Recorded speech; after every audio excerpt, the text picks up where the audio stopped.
오늘의 말씀은 주의 마음을 본받는 자다라는 말씀을 가지고 은혜를 나누고자 합니다. 16절의 말씀을 보면 누가 주의 마음을 알아서 주를 가르치겠느냐, 그러나 우리가 그리스도의 마음을 가졌느니라 했습니다. 그리스도의 마음을 가졌다. 주의 그 마음을 우리가 본받아야만이 살 수가 있다는 것입니다. 궁극적인 것은 예수 그리스도의 마음이 내 심령 속에 일어날 때에 진정한 그리스도가 나타난다는 것입니다. 그런데 우리 삶이 꼭 그렇지는 않잖아요. 늘 넘어지고 엎어지고 깨닫지 못하고 할 때가 순간순간일 때가 많이 있습니다. 예. 그러면서 사모하는 것이 뭘까요? 주님, 이 종에게도 하나님 은혜를 베풀어 주시고 주님의 형상을 닮아갈 수 있는 삶이 이루어지기를 소망합니다. 이 기도가 제일 먼저인 것입니다. 왜 그렇게 하느냐? 예맘교회를 하나님께서 이곳에 세워주셨고 또한 그 사역을 감당할진데 주의 종이 하나님 앞에 그리스도의 삶을 쫓아가지 못한다면 성도들은 무엇을 보고 쫓아오겠습니까? 어제도 12시 넘어서까지 그 권사님과 안수 집사님과의 대화를 했습니다만은 제가 그런 말을 했습니다.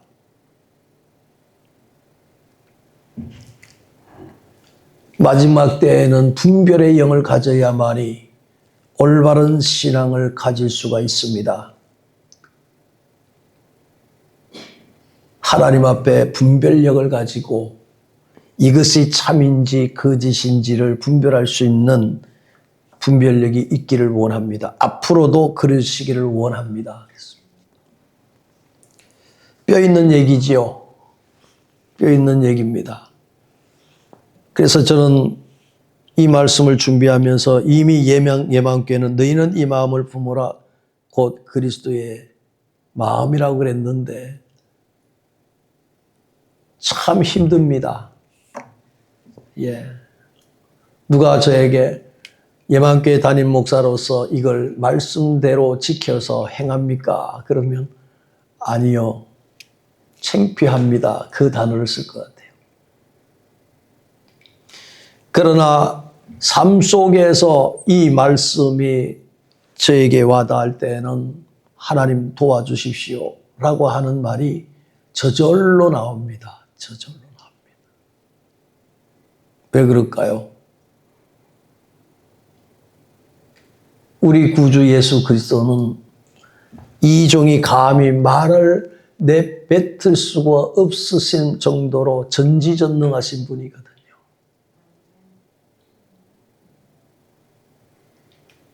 그 예수 그리스도, 그 예수 그리스도를 우리가 말씀을 통해서 받아들일 때에 이것이 우리의 심령 속에 영적인 소화가 잘 될 때에 우리에게는 주님께서 늘 말씀하시는 대로 평강의 역사가 일어나는 것입니다.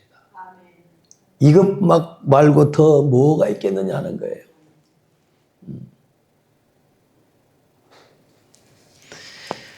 성령이 주시지 아니하는 마음은 올바른 마음이 아닙니다.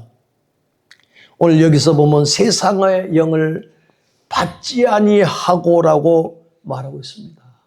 그러면 거기에 혼자가 아니라 우리가 이러면서 고린도 교회에게 편지를 쓰면서 말하거든요. 세상의 영을 받지 않는다.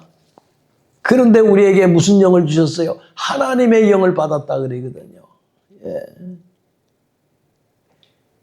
그래서 16장에는 누가 주의 마음을 알아서 주를 가리키겠느냐? 우리가 그리스도의 마음을 가졌느니라. 사랑하는 성도 여러분, 바울은 이렇게 명확하고 정확하게 다른 것에서는 다 겸손했지만 복음에는 아주 담대함을 증거하는 종인 것을 보게 됩니다.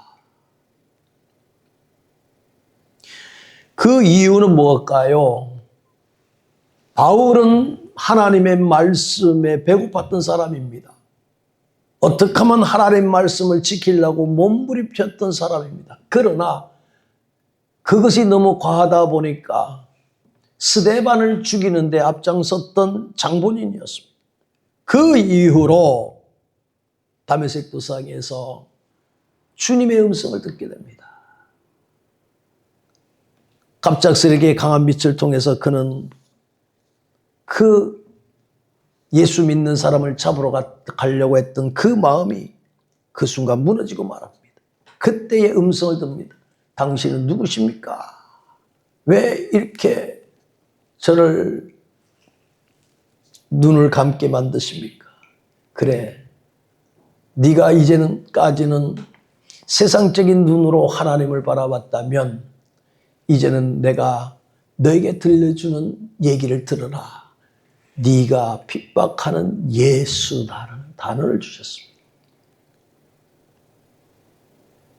하나님을 잘 믿겠다고 하며 가말리의 문화 속에서 아주 누구 못지않게 하나님을 섬기며 추종했던 이가 예수 그리스도를 오히려 십자가에 못 박는 일에 앞장섰던 자였습니다. 그는 깨닫습니다. 네가 핍박하는 예수다. 그는 그 인생이 그때부터 달라지기 시작합니다. 예수로 말미암아 살고 죽고 하는 것에 목숨을 다했다는 것입니다. 저는 늘 성경의 말씀을 통해서 보면 수많은 선진자들이 예수를 위해서 살아간 훌륭한 분들이 너무나 많습니다. 세상의 모든 걸 다 잃어버린다 할지라도 우리가 주님 앞에 갔을 때 예수를 외치다가 예수를 간직하고 살았습니다라고 하는 고백이 저와 여러분에게 임하기를 주의 이름으로 축원을 드립니다.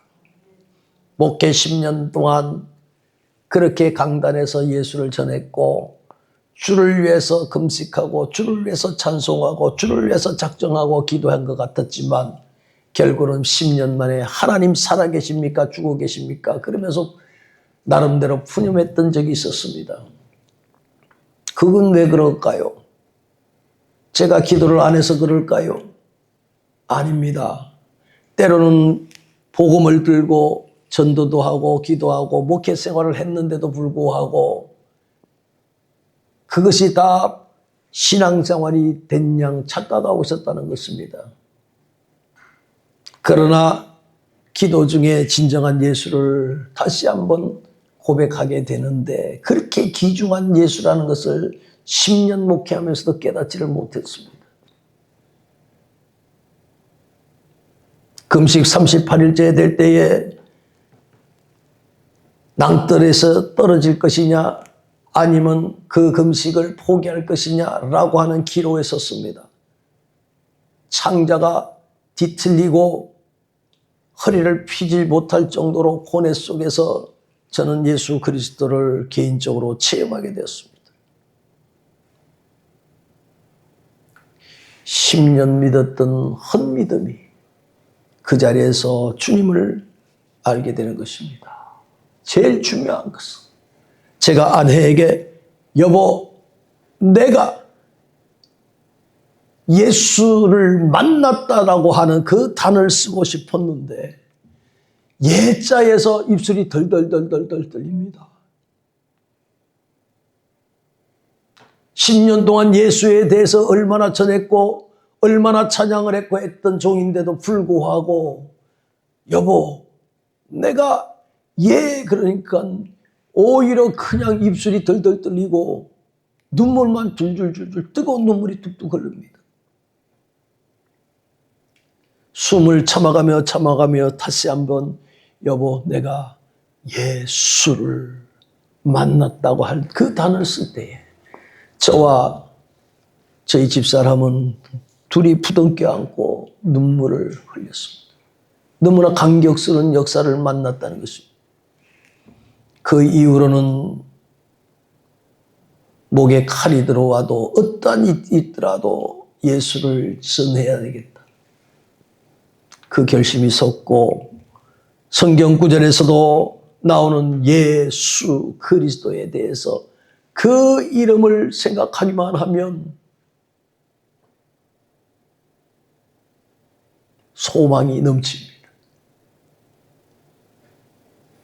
그 귀한 이름인 줄 몰랐다는 것이에요. 나를 위해서 억만가지 죄를 사하여 주시기 위해서 이 땅에 오신 주님의 그 사랑이 감당할 수 없는 우리에게 그저 베풀었다는 사실입니다. 사랑하는 성도 여러분, 우리는 예수 그리스도의 마음, 예수 그리스도의 심장을 가져야만이 이 어려운 세파 속에서도 이겨나갈 수 있는 삶이 될 줄로 믿습니다. 이제 목회를 하면서 더 두려운 건 무엇인 줄 아십니까? 제가 목회를 하면 얼마나 하겠습니까? 지금까지 왔던 목회의 길이만큼 더 살면 좋겠는데 그만큼 살지를 못할 것 같습니다. 아무리 100세 시대라 그러는데 내 자녀들이 자손들이 너의 할아버지는 너의 아버지는 그러면 그래 그래도 예수에 미치다가 간 사람이다. 그 소리를 참 듣고 싶습니다. 사랑하는 성도 여러분, 시대를 많이 탓하고 있습니다. 나부터라도 하나님 앞에 믿는 사람이 바로 선다면 하나님께서는 이 민족과 이 나라와 가정들을 지켜주실 줄로 믿습니다. 남 탓하지 맙시다. 그저 내 자신이 무릎 꿇고 하나님 앞에 애절하게 기도하고 하나님 앞에 나라와 민족을 위해서도 기도하고 우리 주변에 있는 자들을 위해서 기도하는 기도폭을 넓힐 수 있는 자가 되기를 원합니다. 그러나 세상의 영은 어떻게 우리 신앙생활을 갉아먹고 있는지를 우리는 너무나 잘 알고 있습니다. 세상의 영이라는 것은 하나님을 믿는데 반대적인 것을 말할 수가 있습니다. 때로는 인간 중심적인 것, 물질적인 것, 쾌락적인 것, 교만, 자기만 생각하는 인본주의 사상, 이런 모든 것에 세상의 영을 쫓아가는 것입니다. 우리가 몰라서 그런 것이 아니에요. 악한 원수 마귀는 예수 그리스도를 유혹을 했던 영물입니다. 하물며 하나님의 자녀들에게는 가만히 있을 수 있겠습니까? 수시로 우리 옆에 와서 우리의 심령을 통해서 흔들리게 하고 넘어지게 한다는 사실입니다. 그래서 한시도 우리는 거기에 틈을 줘서는 아니 된 줄로 압니다. 세상의 삶을 살아갈 수 있는 것은 얼마나 우리 예수 그리스도 믿는 사람들이 쉽게 무너질지 모른다는 것입니다. 자기 중심적으로 살기로 하고 인본 사상을 가지게 하고 포스트몬 모든지 사상을 가지게 하고 불순종하게 하고 그렇습니다. 그것을 이겨내기는 어떡합니까? 하나님을 붙드셔야 됩니다. 나는 부족하오니 하나님 오늘 하루도 순간순간마다 나를 지켜주시고 보호하여 주시옵소서. 다른 게 뭐 있겠습니까? 질그릇같이 깨어지기 쉬운 우리에게 우리 하나님은 그 보화라는 보배를 우리에게 주셨는데 그 질그릇같이 상처받고 깨어지기 쉽습니다. 그래서 하나님 앞에 우리는 연약한 우리가 하나님 앞에 매달릴 수밖에 없다는 것입니다. 여러분, 금고가 있는 집들이 있을 거예요. 거기에는 뭘 넣습니까? 아무 필요 없는 것, 그런 건 넣지 않고 소중한 걸 거기다 더 간직하고 싶어서 그걸 넣지 않아요. 그렇습니다. 우리 구주 예수 그리스도를 간직할 수 있는 뜨거운 마음이 날마다 우리 심령 속에서 일어나야 될 줄로 믿습니다. 세상에는 우리를 많이 유혹합니다. 세상에는 믿음 생활을 하지 못하도록 하는 일들이 너무나 많습니다. 그런데 다윗이라는 사람은 어떻습니까? 사무엘하 23장 2절의 말씀을 통해서 보면 그 사무엘에게 기름을 부음을 받는 순간에 여호와 영이 그에게 임했다고 하는 말씀이 있습니다. 사랑하는 성도 여러분, 우리는 구주 예수 그리스도라고 하는 그 고백을 할 때에 성령님께서는 여러분에게 다윗에게 부었던 기름의 부음의 역사가 일어나듯이 우리에게도 똑같은 역사를 이루어진다는 사실을 믿으시면 아멘 하시기를 바랍니다. 하나님은 어제나 오늘이나 지금까지도 순간순간 매 순간마다 우리를 지켜주시고 보호하시고 인도하신다는 사실입니다. 그래서 우리가 아침에 일어날 때 주여 지난밤에도 우리를 지켜주신 은혜를 감사합니다. 오늘 하루도 주의 은혜 가운데 잘 믿음 안에서 살게 하옵소서 하선 그런 기도를 하면서 하루에 일과를 마치고 누울 때 우리는 어떤 기도를 하겠습니까? 하나님 오늘도 하나님 은혜 가운데 거하게 하심을 감사합니다 하고 우리가 살아가는 것이 일상생활에서 이루어지는 삶이 날마다 이루어질 때에 그 속에서 역사하시는 분은 바로 성령께서 나를 이끄셨다고 하는 이 놀라운 감동의 역사를 고백하게 된다는 사실입니다. 찬송가에 지금까지 지내온 것 주의 크신 은혜라고 찬송을 한번 불러보시면서 여러분이 감동을 받은 적이 있는지요? 지금까지 지내온 것 주의 크신 은혜라고 찬송을 할 때 과연 좋은 일만 있었겠느냐 하는 거예요.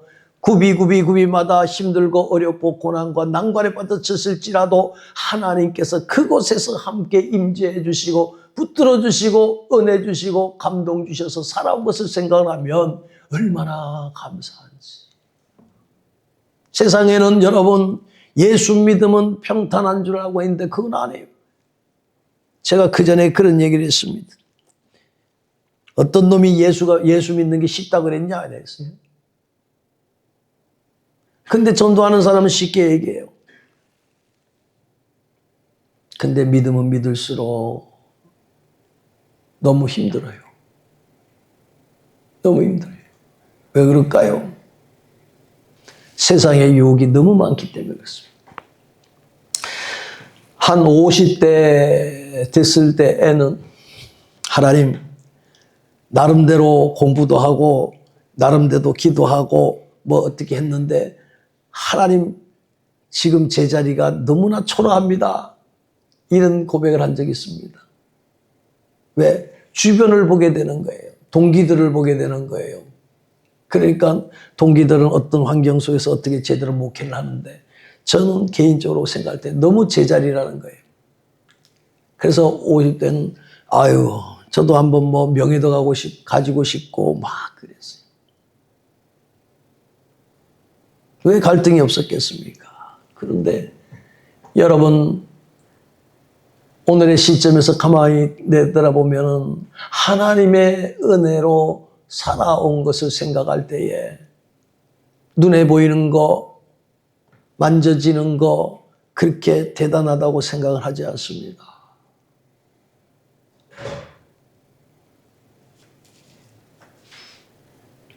폐혈증이 걸려가지고 온몸이 10kg 이상이 갑작스럽게 막 찌기 시작하면서 했는데 혼선이 오고 정신을 못 차리는데도 불구하고 의사 선생님을 옆에 두고 30분 동안 설교를 했답니다.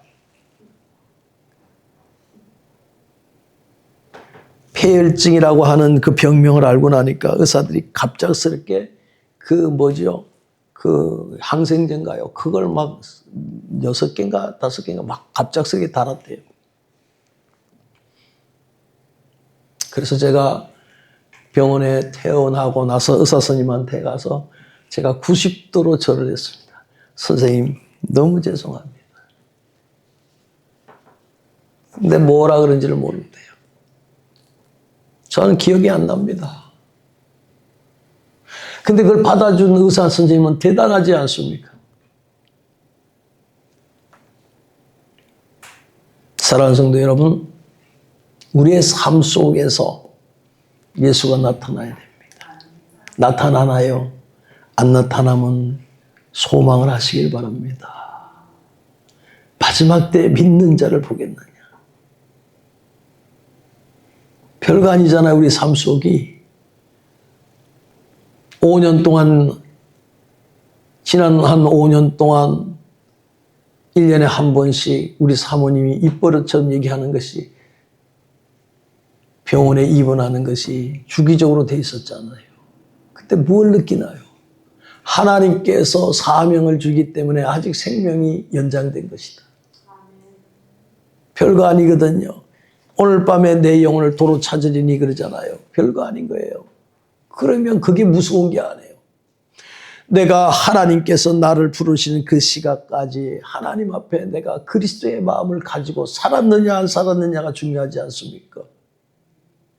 어제도 그랬습니다. 그 권사님 오셨을 때에 권사님 제가 바른 말을 한다고 해서 좀 마음이 상하지 않기를 원합니다. 신뢰하겠습니다. 그러면서 제가 그런 말씀을 했습니다. 목사가 성령의 인도하심을 따라 바른 말씀을 전하는 것이 옳지 않겠습니까? 두 번째, 영혼을 사랑하는 마음이 있기에 바른 말을 하는 것입니다. 권사님에게 아무리 좋은 얘기를 하고 권사님 기분 맞추려고 저는 서 있는 사람이 아닙니다. 권사님이 난 하나님 부르실 때에 나를 안아주신 예수를 소망하면서 살아야 되는 신앙이 돼야 되지 않겠습니까? 왜 그런 줄 아십니까? 어느 날 기도하다가 그 생각이 문득 드는 거예요. 지금까지 주를 위해서 사는 척을 했는 삶이었으면 어떨까? 사는 척만 했던 삶이 어떨까? 만약에 친구들, 그 친한 친구를 어느 날 봤을 때, 야, 친구야 하면서 반길로 할 때 그 친구가 나를 쓱 외면하는 그런 생각이 드는 거예요. 제가 주님 앞에 갔을 때에, 주님, 하상진이가 왔습니다. 그런데 주님이 저를 본체만 차고 고개를 쓱 돌리면 어떨까? 왜 그런 생각이 들었을까요? 여러분, 주님이 기뻐하시는 일을 해야 될 것입니다. 우리 손영부 집사님 요즘에 주변에 성도님들이 그러잖아요. 아주 옛날보다 많이 은혜스러워졌다. 얼굴도 훤해졌다고 그래요. 그냥 봉지에 떠가지고 그 운동하시면서 전도도 하시고 그러니까 좋아 보이나 봐요.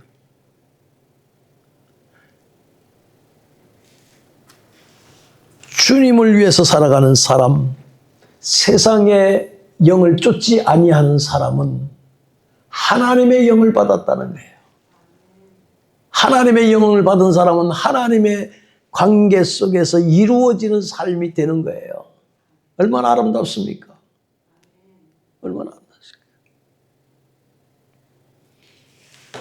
박원대 장로님 평생을 통해서 정말로 열심히 사업을 하셨고 그 80세가 넘어가는 그 나이인데도 불구하고 그 사업장을 이끌어갔어요.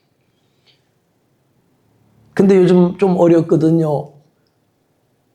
권사님이 장로님 그만하세요. 사업 접으세요. 그게 그렇게 섭섭한가 봐요. 그래서 장로님 섭섭할 것도 없고 이 기업을 하나님께서 주신 기업이라고 생각합니까? 그렇죠.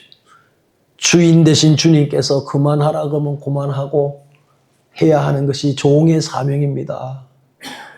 아내가 33년 동안 이렇게 귀한 기업을 일으키고 했는데 아내가 그만하라고 할 때 섭섭한 마음이 드는데 장로님 아내가 그만두라고 했던 그 사업을 그만두면 평생 그 아내를 섭섭하는 생각이 듭니다. 그래서 장로님 기도하시지요? 그래서 네, 기도하지요. 지금부터 더 기도하세요.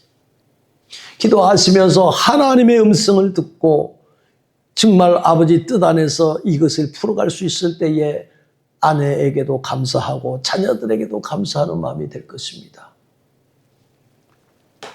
한편으로는 그 오랜 세월을 그 기업을 일으킬 때에 얼마나 눈물 어린 기도와 헌신이 있었겠느냐는 거예요.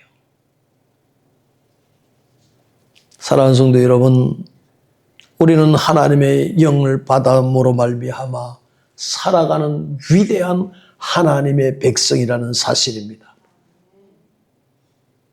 내 하나가 깨어지지 않고 부서지지 아니하면 하나님의 영광이 나타날 수가 없는 것입니다. 많은 사람들은 나를 너무 사랑하기 때문에 나를 깨뜨리지 않으려고 합니다. 성경에는 이런 말씀하지요. 하늘의 밀알이 땅에 떨어져야 한다고. 그러면 많은 열매를 맺는다고. 나는 예수를 통해서 부서지고 깨어져야 합니다. 그리고 주님이 나타나는 역사가 일어나기를 소망합니다.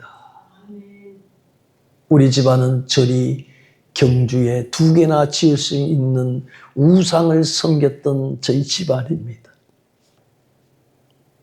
감히 이쪽으로 올 수가 없는 시각이지요. 근데 하나님은 어떨까요? 강권의 역사 속에서 이 길을 택할 때에 집안은 풍지박산 났고 어머니마저도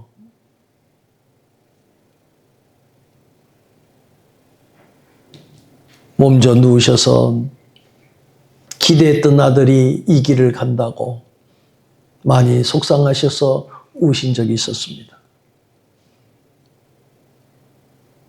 그러나 이것이 살 길이기에. 그러나 이것이 살 길이기에.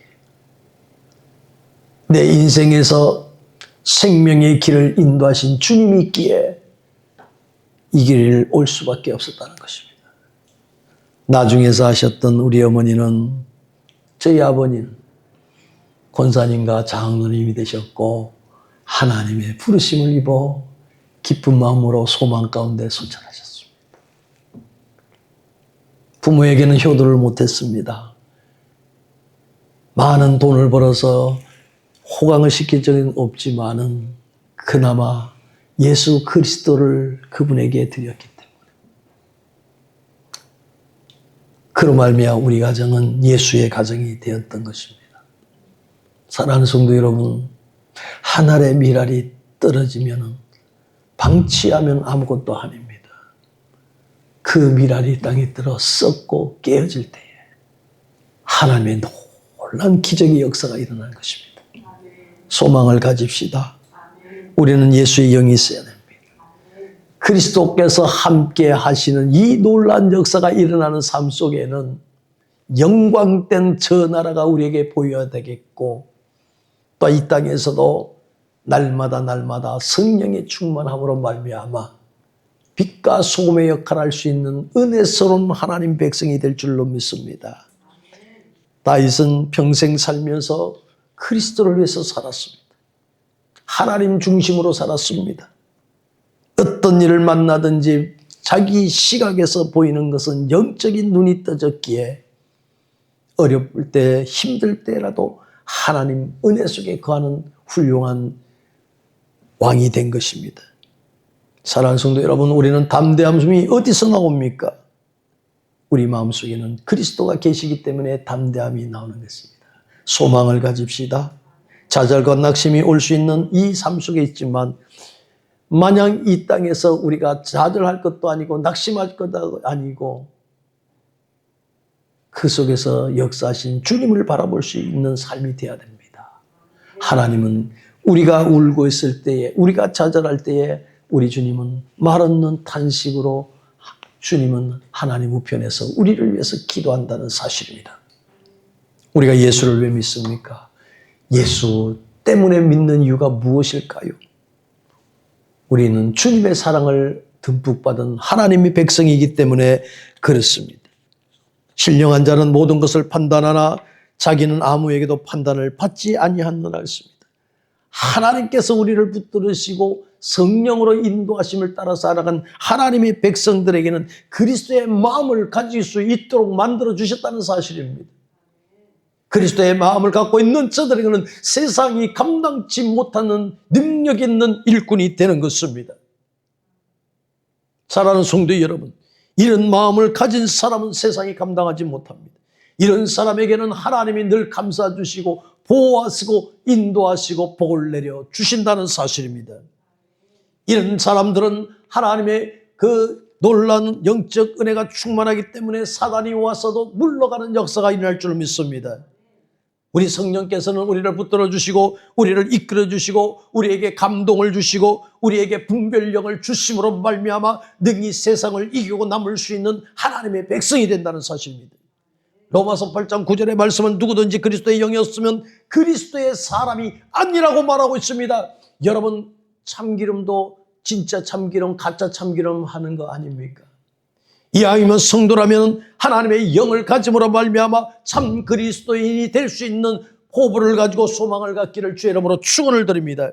빌립보서 2장 5절의 말씀은 분명히 말씀합니다. 너희 안에 이 마음을 품으라. 곧 그리스도 예수의 마음이니. 이 또한 여러분 더 이상 가질 게 뭐 있다고 생각합니까?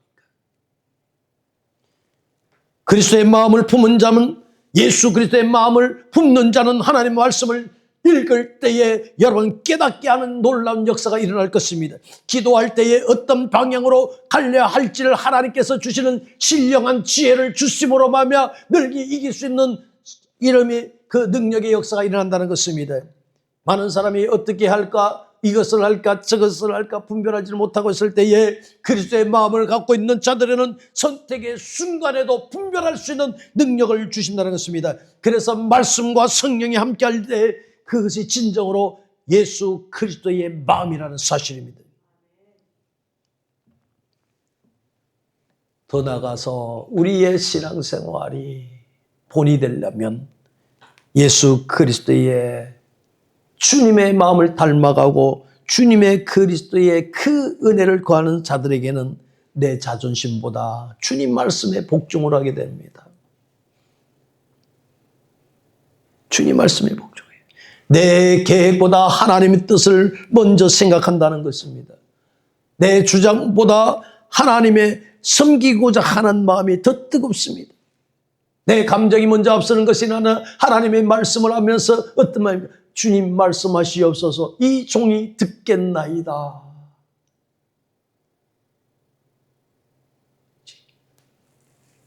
포승에 계시는 권사님하고 이렇게 대화를 하다 보면 목사님 알겠습니다. 도대체 뭘 하는지 모르겠어요. 어떤 사람은 대하면 이것은 1자고 이거는 2자고 3자고 그래도 이해도 안 되고 감동도 없고 막 그래가지고 한참 얘기하고 결론적으로는 이게 익은 겁니다 라고 얘기해도 그때서 있을까 말겠습니까 하는데 그분하고 대하면 단답형입니다. 저를 이렇게 쳐다봐요. 목사님 알겠습니다. 뭐라 그러지? 기도하는 사람은 깊이가 있습니다. 사랑하는 성도 여러분, 주님의 마음은 겸손하고 순종하는 것입니다. 주님이랑 어떤 상황에 어떤 환경에 어떤 문제가 먼저 있을 때도 주님이 우선이 되면 해답이 나옵니다. 할렐루야. 1번의 해답을 내가 먼저 1번에 둬버리면 해답은 이미 엉클어지고 꼬입니다. 그런데 그 1번의 문제를 예수 그리스도에게 딱 두면 해답은 풀어지게 됩니다. 주님이 해결해 주십니다. 때로는 성격이 급해서 빨리 원하는 줄 압니다. 그러나 성령의 열매에는 절제도 있고 인내가 있습니다. 우리는 이 다음에 천국 가서 성령의 열매를 맺는다고 착각하는데요. 아니요, 이 땅에서 우리가 맺으려고 몸부림을 치는데 그것은 하나님께서 주시는 선물입니다. 성령의 9가지가 열매가 맺어야 진정한 성령의 충만함이 있는 거예요. 충만한 게. 방언 한 번 한다고 성령이 충만합니까? 은사에 불과합니다. 하나님과 함께하는 은혜가 저와 여러분에게 임해야 될 줄 믿습니다. 우리가 삶 속에서 성공과 실패가 있을 때에 우리는 어떤 생각을 합니까? 실패가 있을 때는 하나님이 안 계신다고. 제가 그 박장로님한테 말씀을 드렸습니다. 박장로님, 이걸 기업예배를 처음에 할 때는 목사님을 불러서 개업 예배를 들으시지 않았겠나요? 근데 폐업 예배 드린다고 하는 사람은 거의 없습니다. 폐업 예배를 드리면서 하나님 앞에 영광을 돌린 사람이 과연 몇이나 있을까요? 기업 예배를 드리고 설립 예배를 드리고 또한 그 처음 시작에는 포부도 있고 기도도 있고 아주 벅찬 소망이 있는데 시작한 분도 여호와시오, 마무리하신 분도 여호라는 그걸 잊어먹을 때가 많습니다. 그러나 더 중요한 건 마무리가 더 중요합니다. 지금까지 지내온 것 주의 크신 은혜라. 그 찬양이 나와야 됩니다. 내가 기대치 했던 것이 올바르지 못하고 성과가 없다 그런다면 마무리가 안 돼야 되는가요? 아닙니다. 크리스찬은 마무리가 중요합니다. 알파와 오메가 되신 주님의 뜻을 따라야 된다는 것입니다. 사랑하는 성도 여러분, 우리는 늘 성령님의 인도하심에 따라 귀를 기울이고 말씀으로 채워지고 말씀을 묵상하고 성령께서 인도하시는 그리스도의 마음을 가져야 될 줄로 믿습니다. 항상 기뻐하라는 말씀이 남의 말씀이 되는 게 아니라 주님하고 나와의 교제가 있고 주님이 나와 함께 하실 때에 우리는 평강의 역사가 일어난다는 것입니다. 가장 큰 선물이 우리에게 평강입니다. 너는 이 마음을 품으라. 곧 그리스도 예수의 마음. 주님은 항상 그 마음이 요동하지 않았습니다. 한 발자국 한 발자국 주님의 그 가시는 길을, 나의 주시는 그 십자가를 지고 가면서 주님께서 영혼을 살리겠다고 하는 기쁨의 그 십자가를 지시면서 고통받으면서도 많은 사람들이 주께로 돌아오기를 소망하는 기쁨의 십자가를 지듯이 우리 십자가가 무겁다고만 생각합니까? 아닙니다. 주님이 계셨기 때문에 우리는 십자가를 질 수가 있습니다. 감사하는 마음으로 주님을 바라보며 능력 있는 그러한 그리스도의 마음을 소유할 수 있는 성도님들이 되시기를 주의 이름으로 축원을 드립니다. 아멘. 끌어와신 아버지 하나님, 내게 성령께서 나를 주관하고 계시는 것을 믿습니다. 이로 말미암아 그리스도의 마음속에, 우리 마음속에 또한 참 평안이 있습니다. 그리고 기쁨이 있는 삶이 복되게 하여 주옵소서. 날마다 날마다 주의 마음을 본받는 자로 살아갈 수 있도록 하나님 우리에게 은혜를 내려 주옵소서. 예수님의 이름으로 감사하며 기도 올리옵나이다.